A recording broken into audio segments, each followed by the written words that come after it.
Why God has a plan for you. A story that will make you think. There once lived a man who believed life owed him comfort. He wanted blessings without the burden of effort. While others worked, he waited.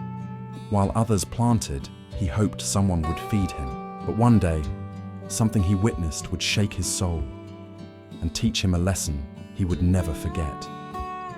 This man was known in his village for being the laziest of all. He spent his days wandering, looking for food, hoping for miracles, and avoiding anything that required true effort. One morning, desperate for something to eat, he wandered to the outskirts of a nearby orchard. His eyes sparkled at the sight of ripe apples hanging from the trees. He reached for one, but before he could pluck it, a farmer shouted and chased him away. Terrified, he sprinted blindly into the nearby forest to escape. As he wandered deeper into the woods, hungry and exhausted, he saw something strange. A crippled wolf crawling on the forest floor. The wolf had only 2 working legs, barely able to move, unable to hunt or defend itself. Yet, the animal looked calm, content, and strangely well fed. The man hid behind a tree and watched.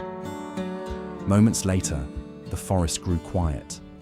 A powerful lion emerged from the brush, holding fresh meat in its jaws. The man froze in fear and quickly climbed a tree to protect himself. But to his shock, the lion did not attack the helpless wolf. Instead, it dropped the meat in front of the crippled animal, turned, and disappeared into the trees. The man's eyes widened. His heart pounded. "God, you do take care of your creatures," he whispered. "Even a disabled wolf is provided for. You truly have a plan for everyone." Inspired by what he believed to be a divine sign, the man sat beneath a tree and waited. If God could send food to a broken wolf, surely he will do the same for me, he thought. And so, he waited. 1 hour, 1 day, 2 days. No food came, only the sound of his stomach growling. Weak and dizzy, he stumbled out of the forest, still confused and disappointed. On the road, he met an old sage, walking with calm wisdom in his steps. The man explained everything: the wolf, the lion, the waiting.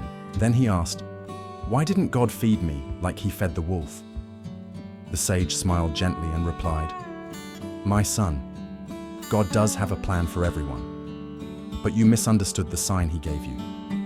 You saw the crippled wolf, and you chose to become like him, but God didn't want you to be the wolf. He wanted you to be the lion, the one who has strength not just to survive, but to feed others." The man stood in silence.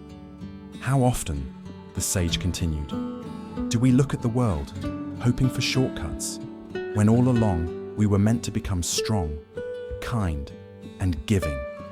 Tears filled the man's eyes, not of regret, but realization. He had mistaken stillness for faith and passivity for divine trust. That day, he made a choice, not to sit and wait, but to rise, to become the lion he was meant to be.